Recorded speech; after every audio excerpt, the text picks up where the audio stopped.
જય શ્રી રામ, જય ભીમ, જય જોહાર.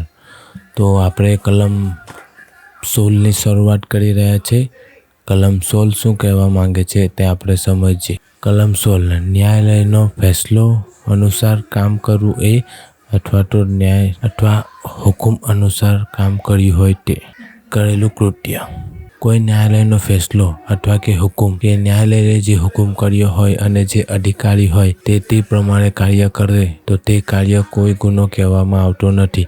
એ કોઈ ગુનો કર્યો એમ નહીં કહેવાય. જેમ કે કોરોનામાં આપણને ખબર જ છે 144 લાગી હતી ત્યારે આપણે જો 1-2થી વધારે વ્યક્તિ તોરું થઈ હોય તો પોલીસ આપણી પર લાઠીચાર્જ પણ કરી શકતી હતી. તે ટાઈમ હતો કડક કાર્યવાહીનો કે જો આ ન કરવામાં આવે તો લોકો બેદરકારીને લીધે કેટલાક લોકોનું મોત થઈ જાય. તે માટે 144 લાગુ કરવામાં આવી હતી. એટલે પોલીસવાળાને એમ તો મારવાનો અધિકાર નથી, પણ તે વખતે તમને ખબર હશે તો તેમને બહુ હાથ ચાલાકી કરી હતી. તો પણ આપણે કોઈ કશું કરી ન શકીએ કેમ કે તે ન્યાયાલયનો ફેસલો હતો એમ આપણે કહી શકીએ ઉદાહરણ તરીકે. એટલે કે ન્યાયાલયનો જો હુકમ હોય તો તે પ્રમાણે કરેલું જો કે અધિકારીએ કામ કર્યું હોય તે ગુનો નથી કહેવાતો. એટલે સમજી ગયા ને? આમાં એવું છે કે ગુનો કયું કામમાં ગુનો કહેવાય ને નહીં કહેવાય એની સમજૂતી ચાલી રહી છે.